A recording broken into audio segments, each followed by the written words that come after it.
여러분 안녕하세요. 오늘은 여러분의 건강 수명을 결정짓는 아주 중요한 사실을 말씀드리려고 합니다. 바로 노화는 다리에서 시작된다는 것입니다. 많은 분들이 주름이 생기거나 기억력이 떨어지는 것만 노화라고 생각하시지만 의학적으로는 가장 먼저 늙기 시작하는 곳이 다리 근육입니다. 왜 그럴까요? 우리가 일상에서 하는 거의 모든 움직임, 걷기, 계단 오르기, 앉았다 일어나기, 이 모든 동작을 다리가 담당합니다. 그런데 이 다리가 약해지는 순간 걷는 속도는 줄고 균형은 무너지고 쉽게 넘어지는 몸으로 변합니다. 특히 60세 이후 다리 근육이 빠르게 줄어들면 혈액순환이 떨어지고 무릎, 허리 통증이 생기고 조금만 걸어도 숨이 차고 결국 걷기 자체가 힘들어집니다. 그리고 한번 걷는 힘이 떨어지면 회복하기가 쉽지 않습니다. 걷지 못하면 운동을 하지 못하고 운동을 못하면 근육은 더 빠르게 줄어드는 악순환이 시작되죠. 그래서 많은 의사들이 이렇게 말합니다. 오래 사는 것보다 오래 걸을 수 있는 것이 더 중요하다. 오늘 이 강의에서는 여러분이 이 악순환에 빠지지 않도록 다리 노화를 늦추고 오랫동안 스스로 걷는 힘을 지키는 방법을 아주 쉽고 실천 가능하게 알려드리겠습니다. 걷는 힘은 곧 독립적인 삶, 자존감, 그리고 건강 수명 그 자체입니다. 지금부터 다리 건강을 지키는 실질적인 방법을 하나씩 알려드릴 테니 끝까지 함께 해주세요. 본론 1. 노화는 왜 다리에서 먼저 시작될까? 여러분, 노화가 다리에서 먼저 시작되는 데에는 분명한 이유가 있습니다. 단순히 힘이 빠진다는 차원이 아니라 인체 구조 자체가 그렇게 만들어져 있기 때문입니다. 지금부터 4가지 핵심 이유로 설명드리겠습니다. 1. 다리는 우리 몸 근육의 절반 이상을 차지하는 가장 큰 기관입니다. 우리 몸 전체 근육 중 약 50% 이상이 다리 근육입니다.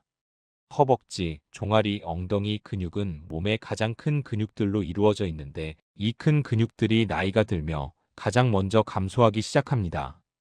근육 감소가 왜 문제가 될까요?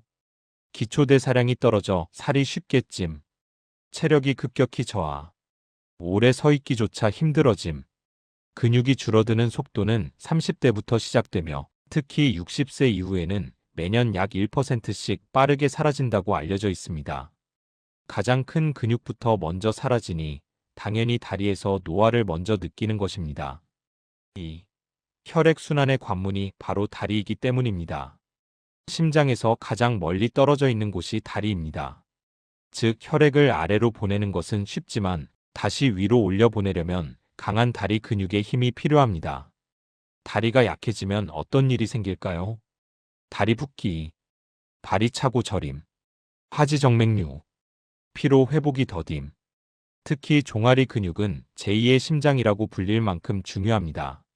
이곳이 약해지면 혈액순환 전체가 무너지고 그 결과 몸 전체가 노화 신호를 보내기 시작합니다. 3. 균형 감각과 보행 능력이 다리 근육에 달려있기 때문입니다. 노화에서 가장 위험한 것이 바로 낙상 넘어짐입니다. 넘어짐은 단순 사고가 아니라 노화의 급가속 신호입니다. 여기서 중요한 것은 넘어짐 대부분이 균형 능력 저하와 근력 감소로 인해 발생한다는 사실입니다. 허벅지 앞 근육이 약해지면 계단이 무서워지고, 엉덩이 근육이 약해지면 보폭이 줄고, 종아리 근육이 약해지면 조금만 걸어도 흔들리게 됩니다. 그래서 다리가 약해지면 몸 전체가 흔들리고 균형이 무너지면서 걷기 속도, 보폭, 자세까지 모두 변하게 됩니다. 이후 실제 병원 데이터를 보면 낙상 후 1년 내 사망률이 급격히 높아진다는 보고도 많습니다. 그만큼 다리 기능은 노년 건강의 핵심입니다. 4. 다리가 약해지면 활동량이 줄고 그 결과 노화가 더 빨라집니다. 다리가 약해지면 걷기가 힘들어지고 걷기가 힘들면 자연스럽게 외출 횟수와 활동량이 줄어듭니다. 활동량이 줄어들면 근육 사용량 감소, 근육 소멸 가속, 심폐기능 저하, 쉽게 숨참, 체중 증가, 무릎 부담 심화, 뇌 자극 감소, 치매 위험 증가. 즉, 다리 근육이 먼저 약해지면 몸 전체 기능이 도미노처럼 무너지면서 노화가 가속되는 구조인 것입니다. 정리. 노화가 다리에서 먼저 시작되는 이유는 다음 4가지입니다. 1. 가장 큰 근육이라 먼저 감소한다. 2. 혈액순환이 다리 근육에 강하게 의존한다. 3. 균형, 보행 능력의 핵심이기 때문. 4. 다리 기능 저하, 활동량 감소, 전신 노화 가속. 그래서 의사 전문가들은 한 목소리로 말합니다. 다리 근육은 곧 건강 수명이다. 본론 2. 다리 노화가 시작되면 나타나는 신호 7가지. 여러분, 다리 노화는 어느 날 갑자기 찾아오지 않습니다. 처음에는 아주 작은 신호로 시작되지만 이를 제때 알아차려야 더 큰 문제를 막을 수 있습니다. 지금 말씀드릴 7가지 신호 중 3개 이상 해당된다면 이미 다리 노화가 진행되고 있다는 뜻입니다. 한번 체크해보세요. 1. 계단 오르기가 눈에 띄게 힘들어진다. 예전에는 가볍게 올라가던 계단이 요즘은 유난히 숨이 차고 허벅지가 뻐근하다면 허벅지 근육대 퇴사두근이 약해졌다는 신호입니다. 2층은 괜찮은데 3층부터 너무 힘들다. 올라갈 때 무릎이 꽉 눌리는 느낌이다. 이런 증상은 다리 노화의 가장 초기 신호입니다. 2. 보폭이 자연스럽게 줄어든다. 많은 분들이 잘 모르지만 보폭이 줄어드는 것 자체가 노화의 대표 지표입니다. 보폭이 줄면 어떤 일이 생길까요? 걷는 속도가 늦어지고, 다리 근력이 더 빠르게 감소하고, 낙상 위험까지 증가합니다. 슬슬 걸음이 시작되었다면 이미 다리 기능이 떨어지고 있다는 뜻입니다. 3. 앉았다 일어날 때 휘청거리거나 손을 짚게 된다. 의자에서 일어날 때 중심이 흔들리고, 손잡이, 무릎, 책상을 잡아야 일어날 수 있다면 허벅지와 엉덩이 근육이 이미 약해진 상태입니다. 특히 한 번에 벌떡 못 일어난다. 일어설 때 무릎이 덜덜 떨린다. 이런 증상은 노화가 꽤 진행된 신호이므로 빠른 관리가 필요합니다. 4. 조금만 걸어도 다리가 화끈거리고 피로가 빨리 온다. 다리 근력과 지구력이 떨어지면 조금만 걸어도 다리가 무겁고 빨리 지치게 됩니다. 예전보다 산책 시간이 줄었다. 10분만 걸어도 다리가 타는 느낌이다. 발바닥, 종아리에 힘이 없는 느낌. 이런 증상은 다리 근육뿐 아니라 혈액순환 저하까지 함께 발생하고 있다는 신호입니다. 5. 걷다 보면 무릎, 고관절, 허리가 쉽게 아프다. 무릎이나 엉덩이 관절, 허리 통증은 단순한 관절 문제라고 생각하시기 쉽지만 실제로는 다리 근육 약화가 원인인 경우가 매우 많습니다. 근육이 약해지면 관절에 부담이 실려 무릎이 찌릿하거나 엉덩이가 뻐근하고 허리까지 뻗치는 통증, 이런 증상이 반복됩니다. 이것도 근육 약화가 만든 구조적 변화입니다. 6.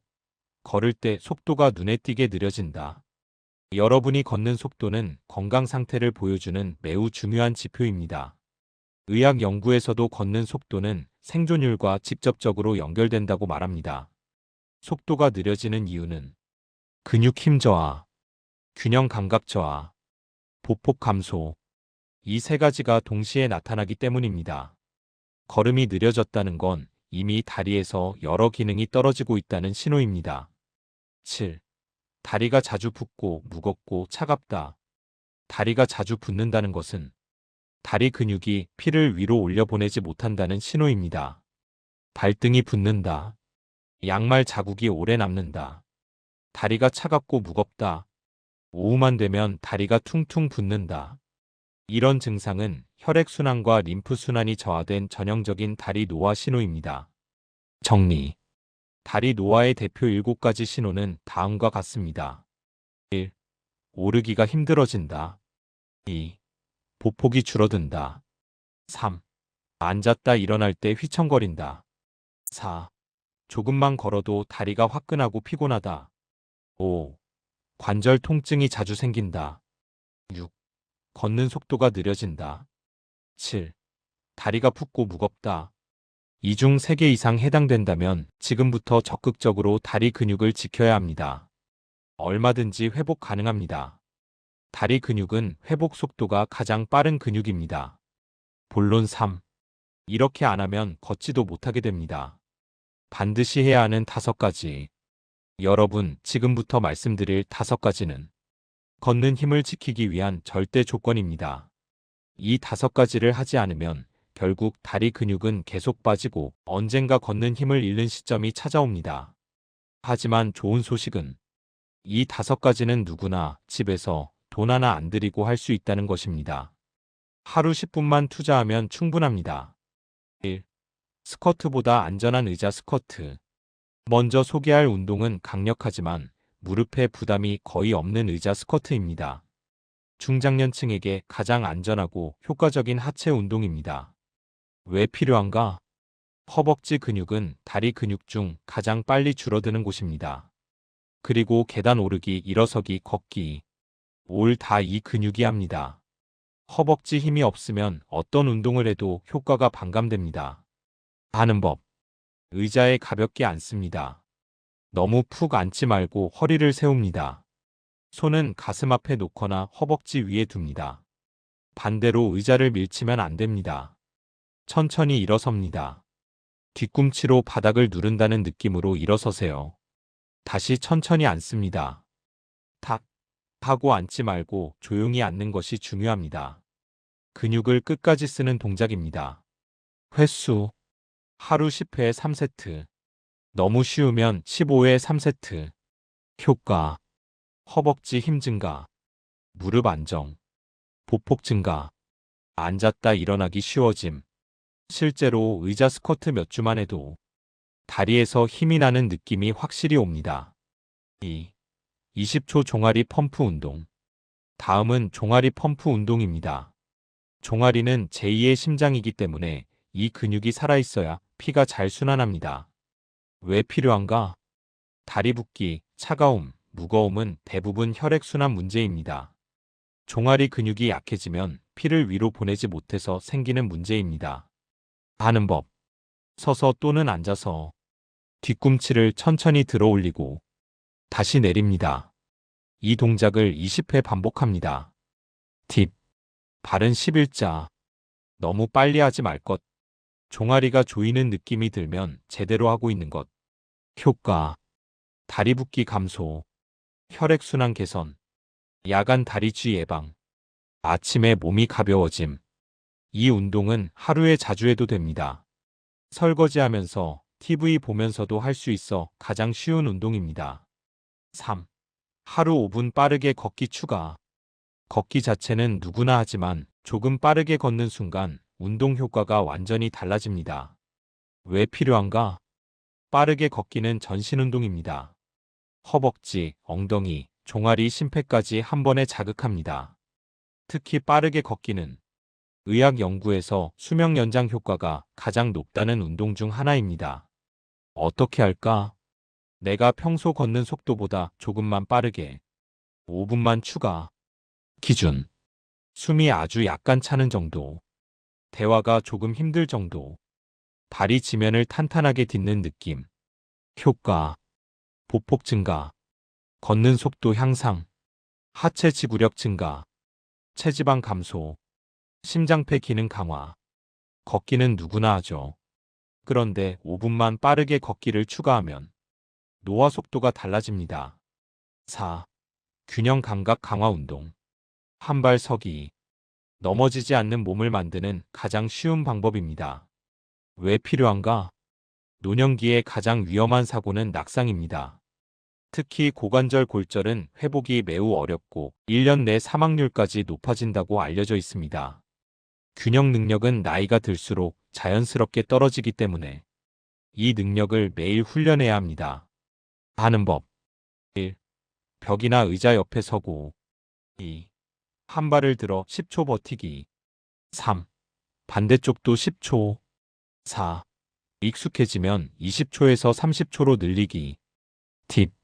절대 무리해서 오래 버티려 하지 말 것. 흔들리는 정도가 훈련 중이라는 뜻. 넘어질 위험이 있으니 초반에는 반드시 지짐을 옆에서 실시.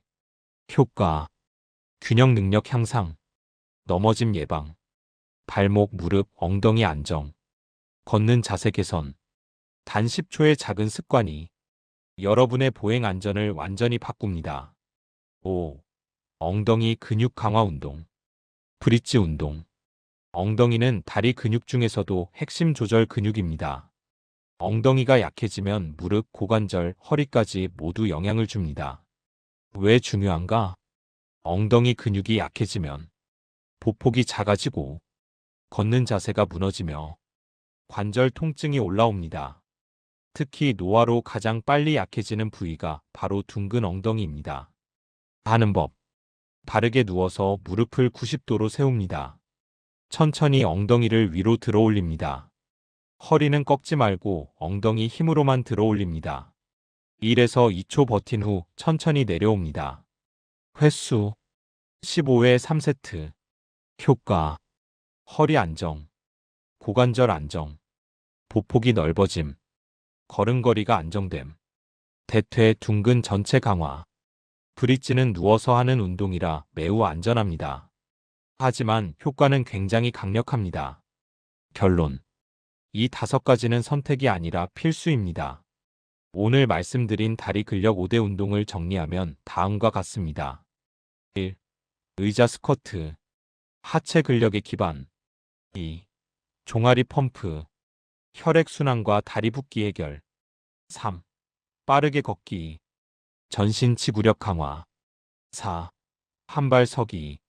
낙상 예방의 핵심. 5. 브릿지. 엉덩이, 고관절 안정. 이 5가지만 꾸준히 하면 여러분은 걷는 힘이 늙지 않는 몸을 만들 수 있습니다. 그리고 기억하십시오.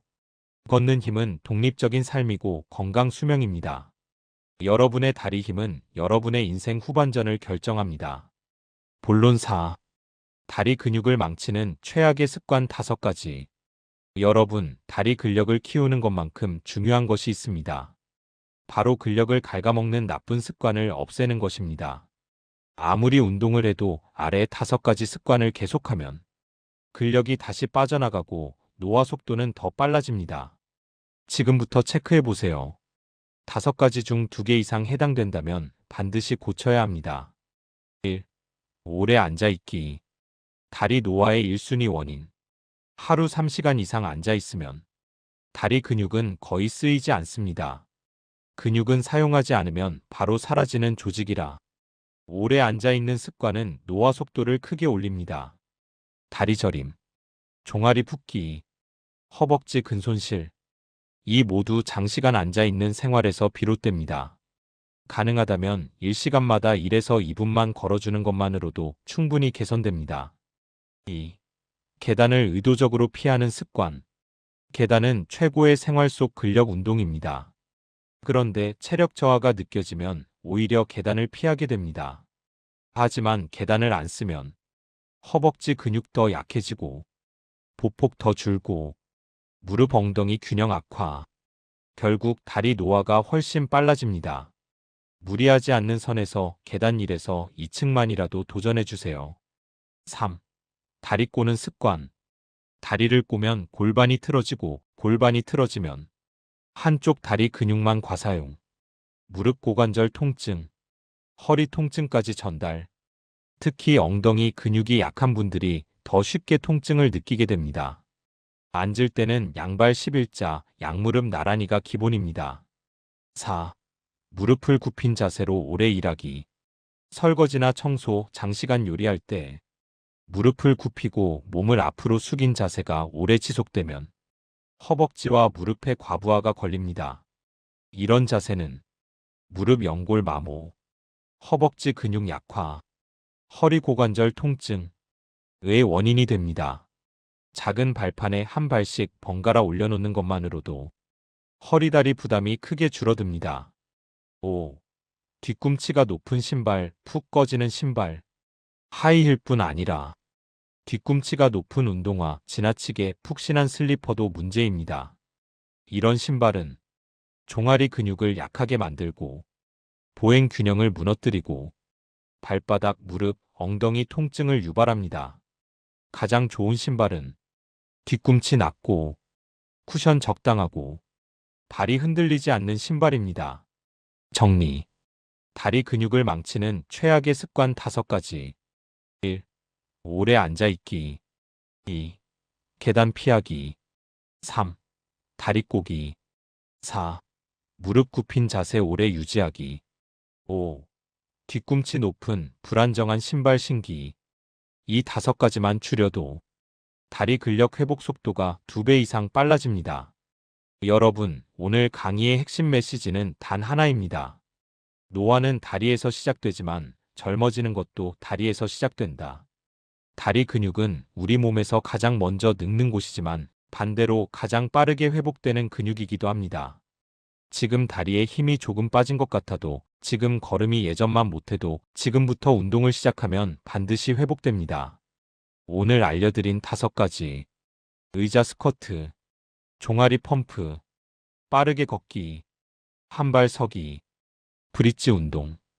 이 5가지는 여러분의 보행 능력, 균형, 혈액순환, 그리고 무엇보다 독립적인 삶을 지켜주는 기본입니다. 걷지 못하면 할 수 있는 일이 급격히 줄어듭니다. 하지만 걷는 힘을 지키면 여행도, 취미도, 일상도, 인생도 훨씬 더 자유롭게 마음껏 즐길 수 있습니다. 여러분의 인생 후반전은 다리가 결정합니다. 지금 이 영상을 보신 바로 오늘부터 딱 10분만 투자해 보세요. 2주만 지나도 달라진 다리 힘을 몸으로 느끼실 수 있습니다. 오늘 내용이 여러분의 삶을 더 건강하게, 더 활기차게 만드는 작은 출발점이 되길 바랍니다. 끝까지 함께 해주셔서 감사합니다. 다음 영상에서 또 뵙겠습니다. 여러분 안녕하세요. 오늘 강의에서는 노년을 가장 행복하게 보내는 10가지 방법을 함께 나누려고 합니다. 사실 우리는 늘 이렇게 생각합니다. 나이 들면 자연스럽게 지혜가 생기고 마음도 편안해지겠지. 그런데 막상 60세, 70세가 지나면 예상과는 조금 다른 현실을 마주하게 됩니다. 몸은 예전 같지 않고 관계는 하나둘 줄어들고 일상의 활력도 떨어지기 쉽습니다. 그래서 우리는 어느 순간 이렇게 느끼게 됩니다. 행복이 예전처럼 그냥 오지 않는다. 맞습니다. 노년의 행복은 자동으로 찾아오는 것이 아니라 의식적으로 만들어가는 기술에 가깝습니다. 그런데 또 한편으로는 이런 사실도 분명합니다. 바로 행복은 나이가 들수록 깊어진다는 점입니다. 젊을 때는 바쁘고 치열해서 보이지 않던 것들이 60세 이후에는 비로소 느껴지고 감사하고 충분해집니다. 따뜻한 차 한 잔이 주는 행복, 편안한 사람과 나누는 짧은 대화, 아침 햇살이 주는 여유. 이런 것들은 오히려 나이가 들수록 더 크게 다가옵니다. 그래서 오늘 강의는 단순히 나이 들어 잘 사는 법이 아닙니다. 이제부터의 시간을 어떻게 하면 더 행복하게 만들 수 있는지 실제로 효과 있는 10가지 방법을 구체적으로 알려드리는 시간입니다. 오늘 전해드릴 내용은 모두 어렵지 않고 비용도 거의 들지 않고 하루에 단 5분만 투자해도 실천 가능한 것들입니다. 그리고 무엇보다 지금까지 살아온 내 방식이 전부가 아니다. 앞으로도 충분히 더 행복해질 수 있다. 이 2가지 메시지를 꼭 담아드리고 싶습니다. 여러분의 노년은 아직 긴 시간입니다. 앞으로 남은 20년, 30년을 더 편안하게, 더 건강하게, 더 풍요롭게 만들 수 있습니다. 자, 그럼 지금부터 행복한 노년을 만드는 10가지 방법 하나씩 차근차근 시작해 보겠습니다. 방법 1. 감정 가벼움을 유지한다. 노년의 행복을 가장 크게 결정하는 요소 중 하나는 감정의 무게입니다. 몸보다 더 먼저 그리고 더 깊게 늙는 것이 바로 감정입니다. 우리는 살면서 섭섭함, 서운함, 미안함, 오해, 상처 이런 감정들을 계속 경험합니다. 젊을 때는 금방 잊고 넘어갈 수 있었지만 나이가 들수록 이런 감정이 오래 남아 마음을 무겁게 만들 때가 많습니다. 그래서 행복한 노년의 첫 번째 기술이 바로 감정을 가볍게 만드는 습관입니다. 왜 감정이 가벼워야 할까? 감정이 무거우면 삶 전체가 피곤해집니다. 생각은 많아지고 표정은 굳어지고 작은 일에도 상처받습니다. 반대로 감정을 가볍게 유지하는 분들은 표정이 편안하고 관계가 좋아지고 일상의 행복도가 크게 올라갑니다.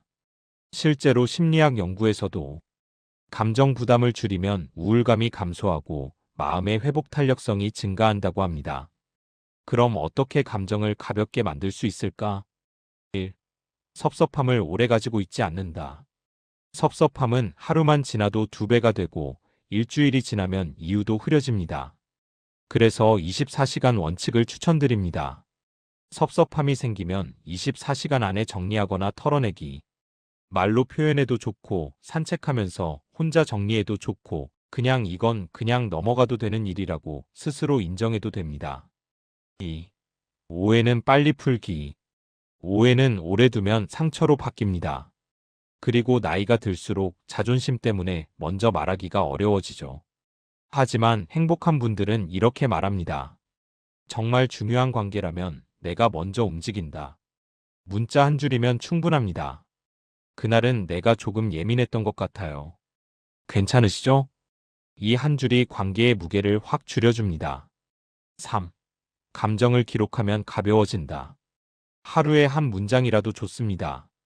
오늘 기분이 왜 이랬는지 짧게 적어보면 감정이 정리되고 일상의 작은 스트레스들이 줄어듭니다.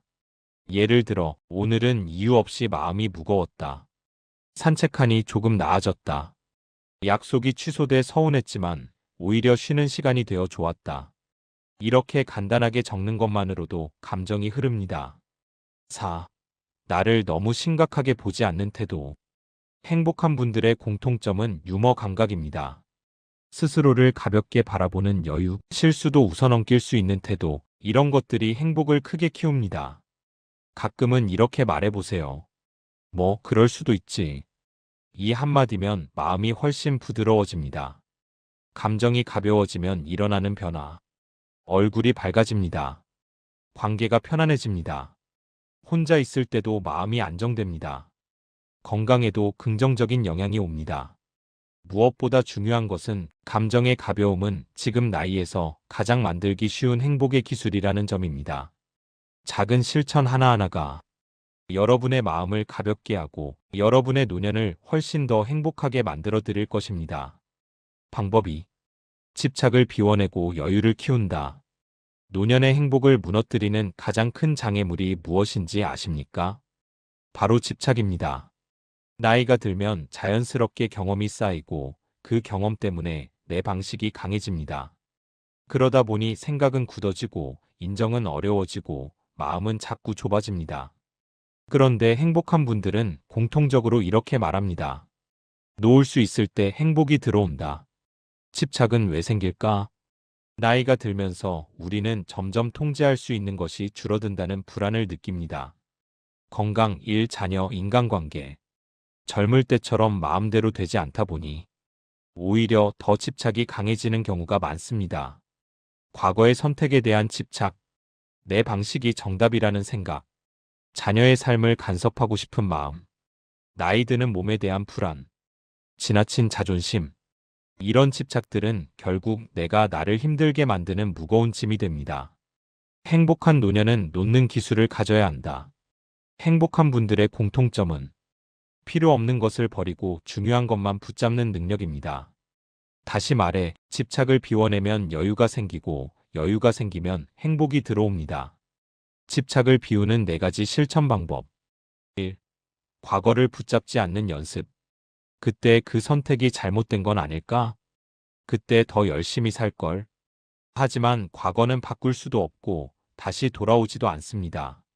과거의 그림자를 붙잡을수록 현재의 빛을 잃어버립니다. 스스로에게 이렇게 말해보세요. 그때의 나는 최선을 다했다. 이 한마디가 마음을 편하게 해주고 과거와 화해하는 첫걸음이 됩니다. 2.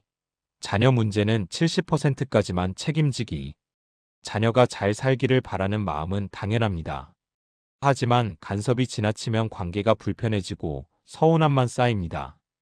행복한 부모들은 이렇게 말합니다. 조언은 하되 선택은 아이 몫이다. 70%까지만 이야기하고 30%는 내려놓기. 이 원칙만 지켜도 부모-자녀 관계는 훨씬 부드러워집니다. 3. 자존심을 내려놓으면 인간관계가 편해진다. 나이가 들수록 내 체면이 더 중요하게 느껴질 때가 있습니다. 하지만 체면 때문에 마음을 닫아버리면 관계는 점점 멀어집니다. 먼저 전화하는 것, 먼저 사과하는 것, 먼저 웃는 것. 결코 지는 게 아닙니다. 그것은 오히려 관계에서 지혜로운 사람이 하는 행동입니다. 4. 걱정의 범위를 줄이기. 걱정은 집착의 또 다른 얼굴입니다. 나중에 병 걸리면 어쩌지? 혹시 돈이 부족해지면? 혼자 살게 되면 어쩌지? 이런 걱정은 10가지 중 9가지는 실제로 일어나지 않습니다. 걱정을 줄이면 에너지가 생기고 에너지가 생기면 여유가 생깁니다. 간단한 연습? 잠들기 전에 스스로에게 질문하세요. 오늘 내가 걱정한 것 중 꼭 필요한 걱정은 몇 개였을까? 대부분 필요 없는 걱정이 더 많았다는 것을 깨닫게 됩니다. 집착을 내려놓으면 생기는 변화. 마음이 느긋해집니다. 작은 일에 덜 민감해집니다. 관계가 부드러워집니다. 건강에 좋은 영향을 줍니다. 하루하루가 편안해집니다. 무엇보다 중요한 것은 집착을 비우는 것은 성격 문제가 아니라 마음 사용법의 훈련이라는 점입니다. 오늘부터 조금씩만 연습해도 변화가 생깁니다. 방법 3. 하루 루틴으로 안정감을 만든다. 행복한 노년을 이야기할 때 절대 빠지지 않는 요소가 있습니다. 바로 루틴. 일상의 규칙입니다. 젊을 때는 일정이 많아서 자연스럽게 생활 리듬이 만들어지지만 은퇴 이후에는 스스로 일정을 만들지 않으면 일상이 금방 흐트러집니다. 하루의 구조가 흔들리면 건강, 감정, 관계까지 모두 흔들리기 시작합니다. 반대로 하루 루틴이 있는 사람들의 노년은 안정적이고 활력이 넘칩니다. 심리학에서도 루틴은 마음의 균형을 잡아주는 가장 강력한 도구라고 말합니다. 왜 루틴이 행복을 만든가? 루틴은 삶의 예측 가능성을 만들어줍니다. 예측 가능성은 마음을 편안하게 하고 스트레스를 줄여줍니다. 내 하루가 어떻게 흘러갈지 알 수 있다는 것만으로도 행복감은 크게 올라갑니다. 또한 루틴은 건강관리, 우울감 감소, 기억력 유지, 규칙적인 생활 리듬, 이 모든 것을 동시에 도와줍니다. 그렇다면 어떻게 루틴을 만들까? 복잡하게 만들 필요 없습니다. 노년 루틴은 단순하고 지속 가능한 것이면 충분합니다. 1. 아침 루틴. 하루의 중심 세우기. 아침은 기분의 방향을 정하는 시간입니다. 추천드리는 최소 루틴은 다음 3가지입니다. 1. 물 한 잔 마시기. 밤새 건조해진 몸과 뇌를 깨웁니다. 2. 5분 스트레칭 또는 가벼운 몸풀기. 근육과 관절을 깨워 넘어짐 위험을 줄입니다. 3. 햇빛 5분 보기. 기분을 안정시키는 세로토닌이 분비되어 하루가 밝아집니다. 이 3가지만으로도 오늘 하루가 잘 시작됐다는 느낌을 크게 줍니다. 2. 점심 루틴. 활력 유지하기. 점심 이후는 피로가 가장 밀려오는 시간입니다.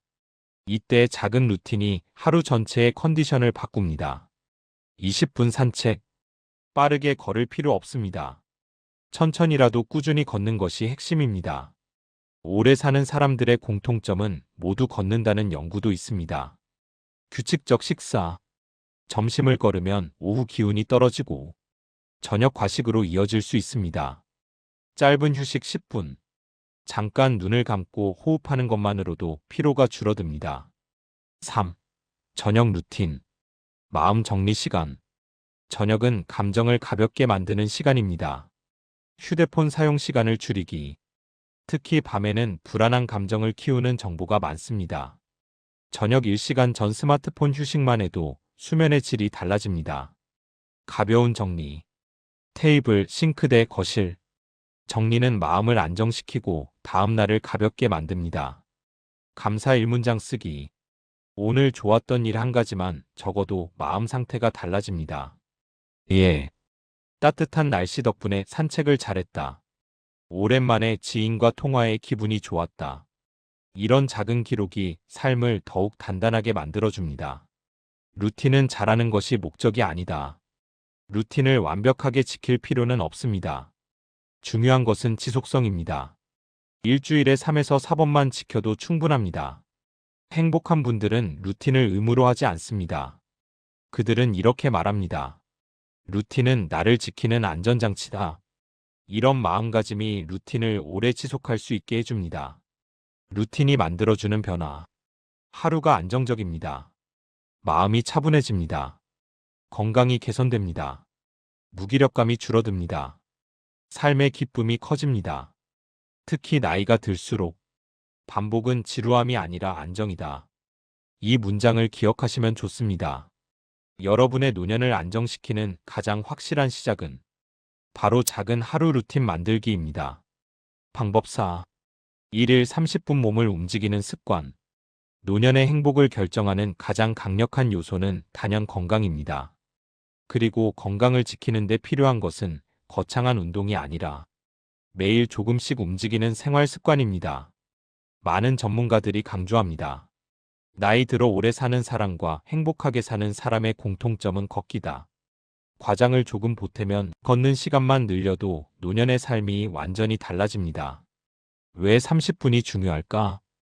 30분은 누구나 실천할 수 있으면서도 몸의 변화를 실제로 만들어주는 최소한의 시간입니다. 하루 30분 걷는 것만으로도 혈압이 안정되고 무릎 관절이 부드러워지고 우울감이 줄고 수면의 질이 좋아지고 기억력 개선에도 도움을 줍니다. 특히 나이가 들면 몸은 멈추면 퇴화하고 움직이면 회복한다는 점을 꼭 기억해야 합니다. 그럼 움직이는 습관은 구체적으로 어떻게 만들까? 1. 빠르게 걸을 필요 없다. 꾸준함이 핵심이다. 많은 분들이 운동을 시작할 때 빨리 걸어야 한다고 생각합니다. 하지만 노년에는 속도보다 리듬과 지속성이 더 중요합니다. 천천히 걷기, 중간에 잠시 쉬기, 길이 짧아도 꾸준히 걷기. 이렇게 내 몸의 속도에 맞게 하는 것이 훨씬 효과적입니다. 2. 앉았다 일어나기 20회. 집에서도 가능한 최고의 운동. 근력이 떨어지면 가장 먼저 무너지는 것이 다리 힘입니다. 그래서 오래 살고 병원비 적게 들고 노후 삶이 편해지려면 반드시 다리 힘을 지켜야 합니다. 의자에서 천천히 앉았다 일어나고 이 동작을 하루 20회만 해도 허벅지, 엉덩이, 무릎의 근력이 크게 좋아지고 낙상 위험이 눈에 띄게 줄어듭니다. 3. 균형 운동 20초. 넘어짐 예방의 핵심. 나이가 들수록 가장 위험한 것이 낙상입니다. 넘어지면 그 후유증이 오래가고 삶의 질이 크게 떨어지죠. 그래서 하루 20초만 투자해도 좋습니다. 한쪽 발 들고 10초 서 있기. 반대쪽 발 10초. 벽을 잡고 하셔도 됩니다.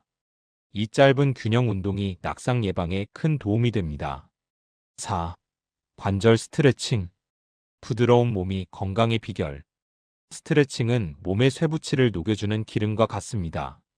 발목 원형 돌리기, 무릎 가볍게 굽혔다 펴기, 허리 좌우 부드럽게 회전, 어깨 천천히 돌리기. 단 3에서 5분이면 충분합니다. 아침 저녁 한 번씩만 해도 몸이 훨씬 가벼워집니다. 움직이는 습관을 잘 만드는 팁. 운동은 아침보다 점심 이후가 부상 위험이 적습니다. 운동화를 현관 앞에 두면 자동으로 걸을 확률이 높아집니다. 30분 연속이 어려우면 10분씩 3번 나누어도 동일한 효과가 있습니다. 친구와 함께 걸으면 꾸준함이 2배가 됩니다. 중요한 건 운동의 강도가 아니라 오늘도 조금이라도 움직였는가? 입니다. 움직이는 삶이 가져오는 변화. 신체 나이가 실제 나이보다 젊어지고 활력이 생기며 기분이 좋아지고 만성 통증이 줄고 삶에 대한 자신감이 올라갑니다. 특히 다리 힘이 남아있는 사람은 노년의 대부분의 문제를 이깁니다. 다리가 곧 행복의 뿌리입니다. 오늘부터 단 10분이라도 움직이는 습관을 시작해보세요. 작지만 확실한 변화가 곧 찾아올 것입니다. 방법 5. 관계를 가볍고 따뜻하게 유지한다. 노년의 행복을 좌우하는 가장 큰 요인은 사실 관계입니다. 건강도 중요하고 재정도 중요하지만 우리가 하루 동안 느끼는 감정의 대부분은 사람과의 관계에서 오기 때문입니다. 행복한 노년을 보내는 분들은 관계를 많게 만들지 않습니다. 대신 가볍고 따뜻하게 유지하는 방법을 잘 알고 있습니다. 왜 관계가 노년의 행복을 결정할까? 60세 이후의 삶에서는 일보다 성취보다 목표보다 누구와 시간을 보내는가가 삶의 질을 결정합니다. 관계가 편안하면 일상이 편안해지고 관계가 무거우면 하루가 힘들어집니다. 특히 나이가 들수록 지나친 기대, 서운함, 오해, 자존심, 이 네 가지가 관계를 가장 빨리 지치게 만듭니다. 행복한 관계의 핵심 원칙 세 가지. 1. 거리 유지. 너무 멀지도 너무 가깝지도 않게. 관계가 무너지는 이유의 80%가 거리 조절 실패입니다. 너무 가깝게 기대하면 실망이 커지고 너무 멀어지면 관계가 차갑습니다. 행복한 분들은 적절한 관계 거리를 유지합니다. 필요 이상으로 깊이 개입하지도 않고 필요할 때는 따뜻하게 손을 내밀 수 있는 거리. 이 균형이 관계를 오래 건강하게 유지하게 합니다. 2. 감정을 요구하지 않는다. 기대치를 낮춘다. 노년 관계의 가장 큰 스트레스는 왜 나를 이렇게 대하지? 하는 마음에서 시작됩니다. 하지만 행복한 사람들은 관계에서 과한 기대를 하지 않습니다. 이렇게 생각합니다. 내가 원하는 만큼 상대가 해주지 않아도 괜찮다. 기대가 낮아지면 상대가 해주는 작은 친절도 크게 느껴지고 관계가 훨씬 가벼워집니다. 3. 작은 친절이 큰 행복을 만든다.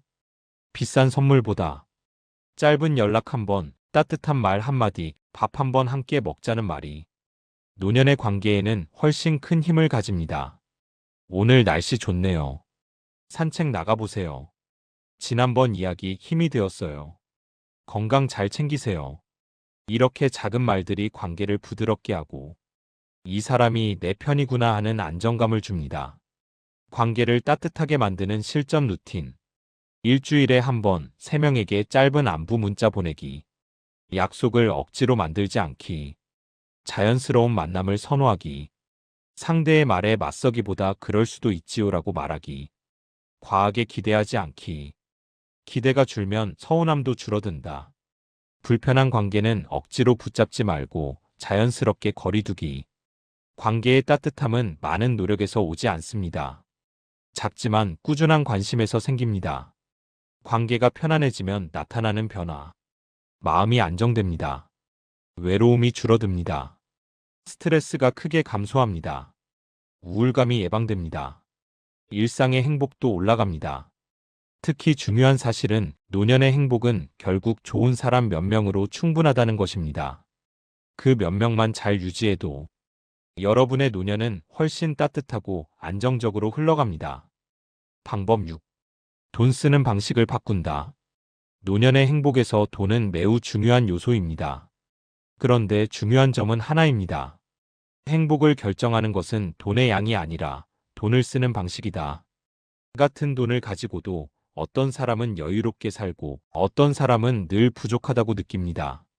그 차이는 바로 지출의 기준에 있습니다. 나이 들수록 돈을 잘 쓰는 기술이 행복을 만든다. 돈을 잘 쓴다는 것은 많이 쓰는 것도 아끼는 것도 아닙니다. 어디에 쓰면 행복이 늘어나는가를 아는 것입니다. 행복한 노년을 보내는 분들의 소비 방식에는 뚜렷한 공통점이 있습니다. 1. 물건보다 경험에 돈을 쓴다. 나이가 들수록 소유의 행복은 줄어들고 경험의 행복은 커집니다. 여행, 좋은 식사, 취미 활동, 강의 배움, 산책 중 커피 한 잔. 이런 경험은 기억에 남고 정서적 안정감을 줍니다. 물건은 금방 익숙해지지만 경험은 오래 남습니다. 2. 치료비보다 예방비를 늘린다. 노년의 가장 아까운 지출이 치료비입니다. 이미 아프고 난 뒤 쓰는 돈은 효과가 제한적입니다. 하지만 다음과 같은 지출은 투자입니다.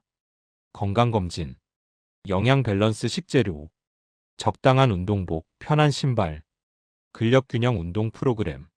이런 작은 지출이 나중에 큰 의료비를 막아줍니다. 예방비는 절약이 아니라 가장 효율적인 투자입니다. 3. 혼자 쓰기보다 함께 나누는 소비를 한다. 노년의 외로움은 돈으로 해소되지 않습니다. 하지만 나눔은 사람을 연결합니다.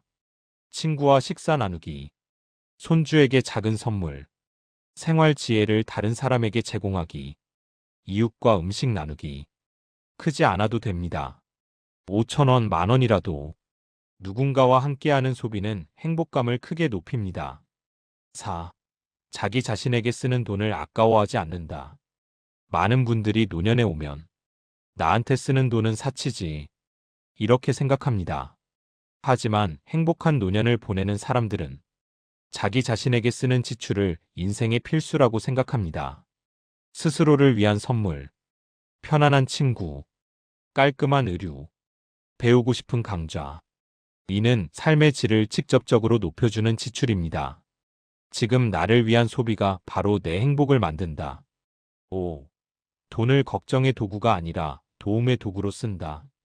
돈을 쓸 때 혹시 모자라면 어떡하지? 미래가 불안한데. 이런 마음이 강할수록 행복은 멀어집니다. 반대로 나를 지키는 장치, 사람을 잇는 수단, 삶의 질을 높여주는 도구로 바라보면 돈은 행복의 기반이 됩니다. 돈 쓰는 방식을 바꾸면 생기는 변화. 돈 걱정이 줄어듭니다. 계획적으로 소비하게 됩니다. 만족감이 높아집니다. 삶의 여유가 생깁니다. 행복한 소비 습관이 자리 잡습니다. 특히 중요한 사실은 경제 상황이 달라지지 않아도 행복은 확 달라진다는 점입니다. 지출 방식 하나만 바꿔도 노년의 삶이 훨씬 풍요로워집니다. 방법 7. 배우는 태도를 버리지 않는다. 행복한 노년을 살아가는 사람들의 가장 뚜렷한 공통점은 무엇일까요? 바로 계속 배우는 사람이라는 점입니다. 나이가 들면 몸의 일부 기능은 자연스럽게 느려집니다. 하지만 두뇌는 반대입니다. 뇌는 계속 쓰는 사람에게 더 좋아지고 멈추는 사람에게 더 빨리 퇴화합니다. 그래서 심리학, 뇌과학 연구 모두 배움은 노년의 우울, 치매, 무기력의 가장 강력한 예방책이라고 강조합니다. 배움이 노년에 주는 5가지 선물. 1. 기억력 유지. 2. 우울감 감소. 3. 삶의 활력 증가. 4. 자존감 회복. 5. 관계 확장. 특히 배움은 내가 아직 성장하고 있다는 느낌을 줍니다. 이 감각은 노년의 삶에서 큰 자신감을 만들어줍니다. 그럼 어떻게 배움을 이어갈 수 있을까?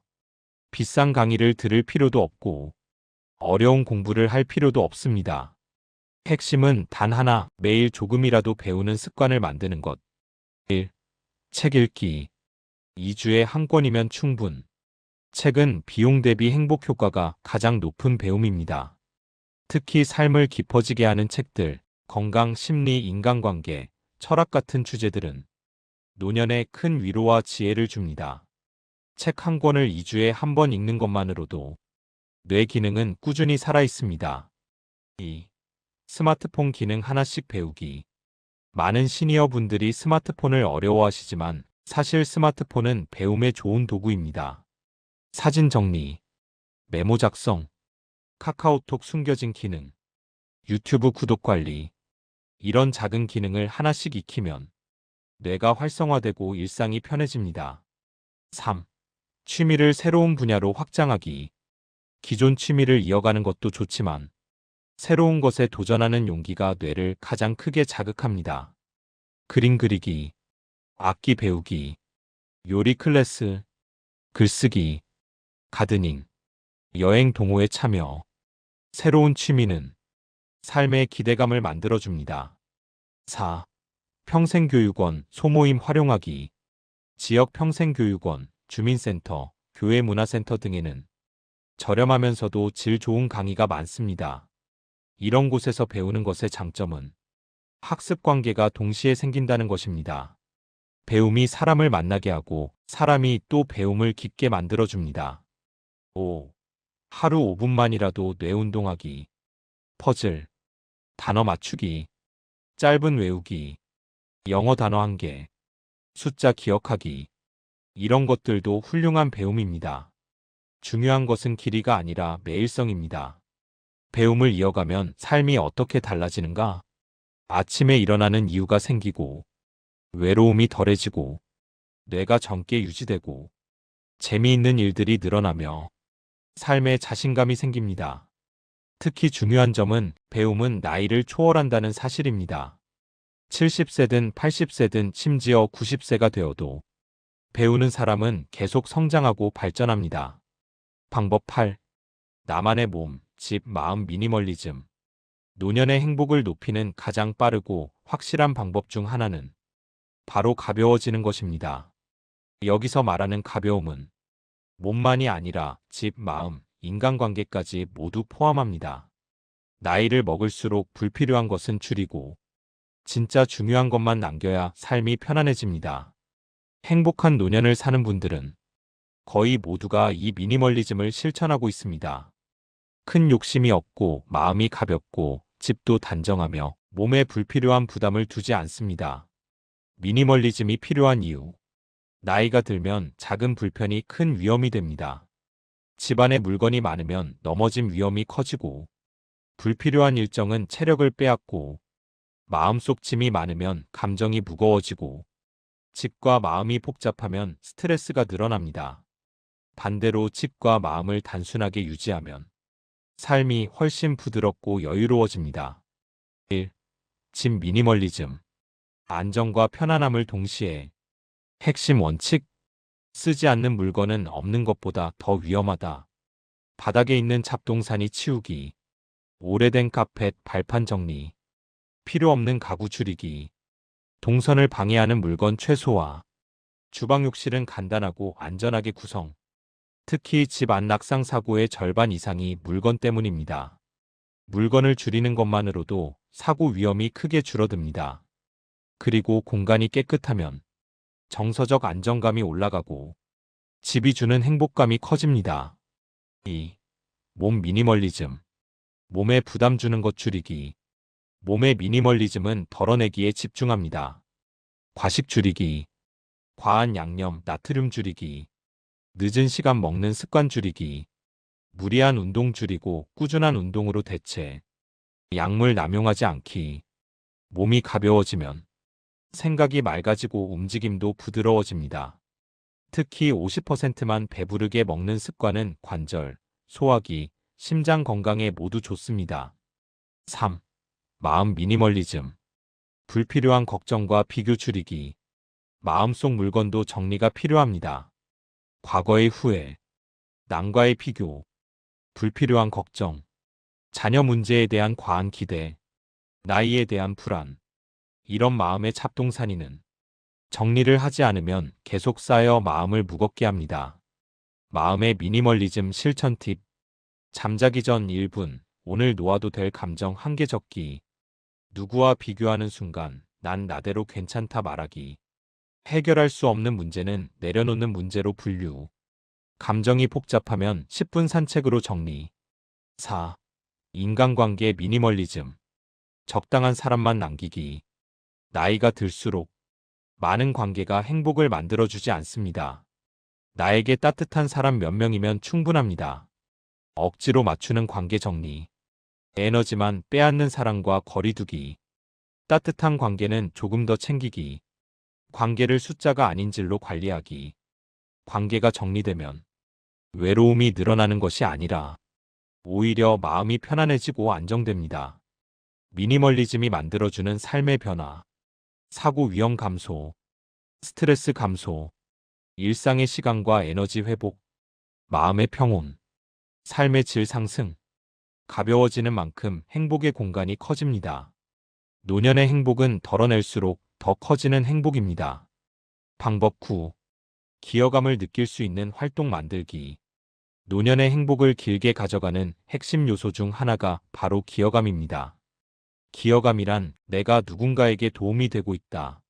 내가 여전히 쓸모 있는 존재다. 라고 느끼는 감정입니다. 나이가 들수록 사회적 역할이 줄어들기 때문에 이 기여감이 자연스럽게 떨어지기 쉽습니다. 그러나 기여감이 있는 사람과 없는 사람의 삶의 질 차이는 정말 큽니다. 연구에서도 기여감을 느끼는 노년층은 우울증, 외로움, 인지 저하 위험이 절반 이하로 떨어진다고 나타납니다. 왜 기여감이 행복을 만드는가? 젊을 때 우리는 일터에서, 가정에서, 사회에서 수많은 역할을 수행하며 인정받습니다. 하지만 은퇴 후에는 역할이 줄어들면서 나는 이제 필요 없는 사람이 된 걸까? 라는 공허함이 생길 수 있습니다. 기여감은 이 공백을 채워주는 가장 강력한 심리적 자원입니다. 삶의 의미를 회복시키고 감정적 안정감을 주며 관계를 연결하고 자존감을 회복합니다.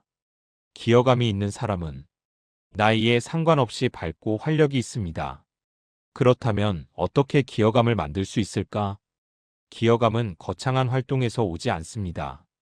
아주 작은 행동에서도 충분히 느낄 수 있습니다. 1. 손주 돌봄. 하지만 과하게 말고 따뜻하게. 손주와 보내는 시간은 기여감을 크게 높입니다. 하지만 중요한 건 적당한 거리입니다. 가끔 놀아주기, 함께 간단한 간식 만들기, 그림책 읽어주기, 영상통화로 안부 나누기. 이 정도의 참여만으로도 손주에게는 큰 사랑이고 본인에게는 큰 기여감입니다. 2. 생활 지혜 나누기. 나이가 들며 쌓인 경험은 그 자체가 큰 자산입니다.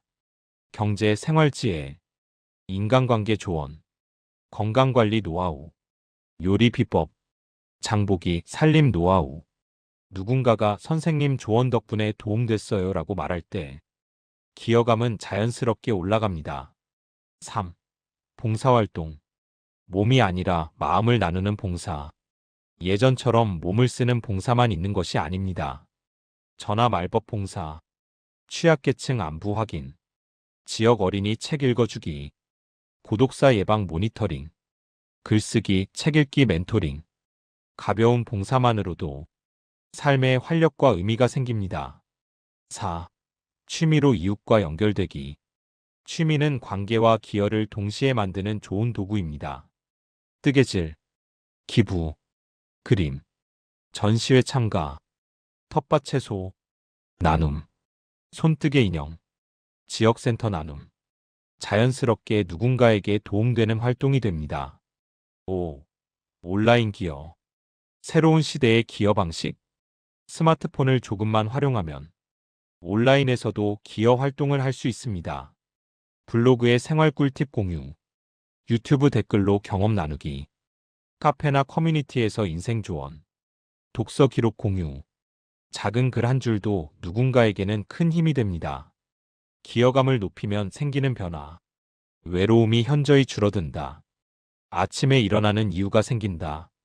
에너지가 올라간다. 마음이 밝아진다. 자존감이 높아진다. 삶에 대한 만족감이 커진다. 특히 중요한 점은 기여감은 돈이 없어도 체력이 조금 약해도 만들 수 있다는 것입니다. 작은 행동 하나면 충분합니다. 앞으로의 노년이 더 의미 있고 따뜻하길 바라신다면 기여감이 있는 활동을 꼭 하나씩 만들어 보세요. 방법 10. 내 기준의 행복을 다시 정의한다.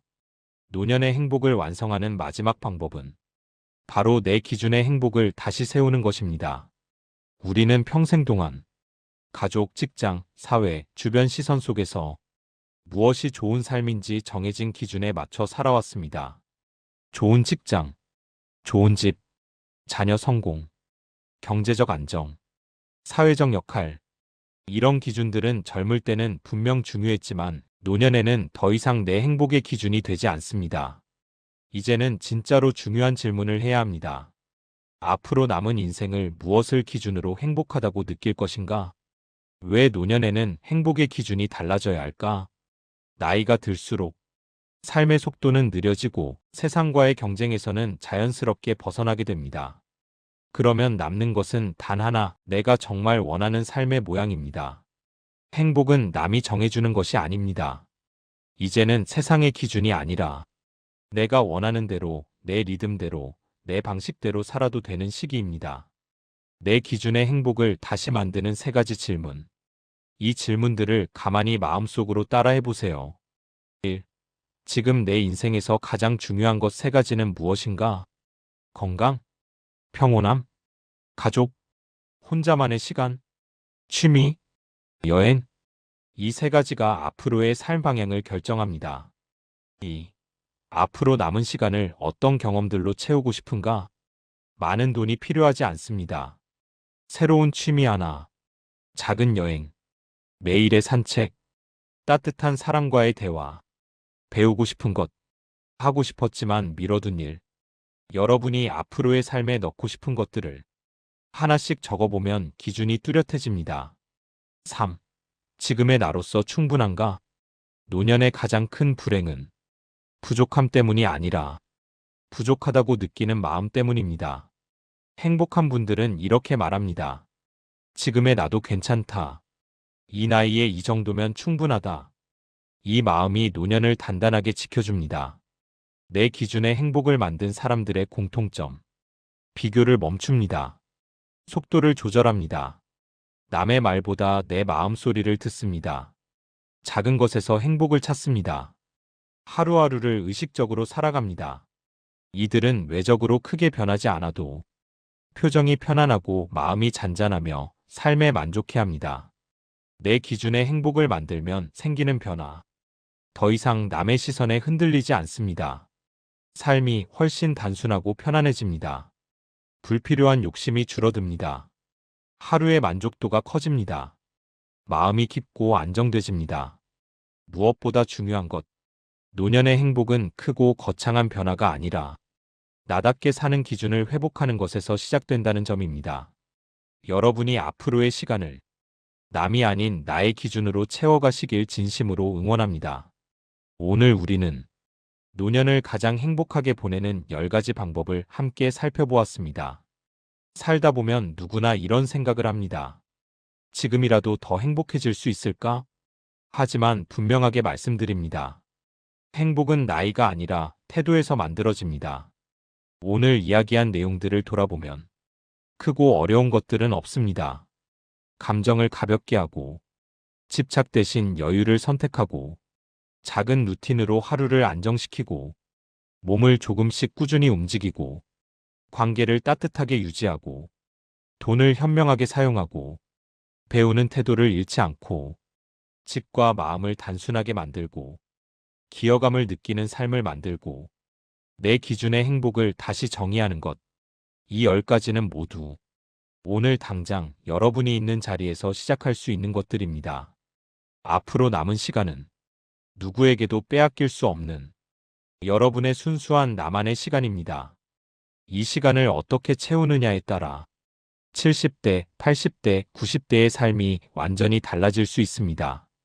여러분의 노년이 더 가볍고, 더 편안하고, 더 따뜻하고, 그리고 무엇보다 더 행복해지기를 진심으로 응원합니다. 오늘 강의 끝까지 함께 해주셔서 감사합니다. 다음 강의에서 다시 뵙겠습니다.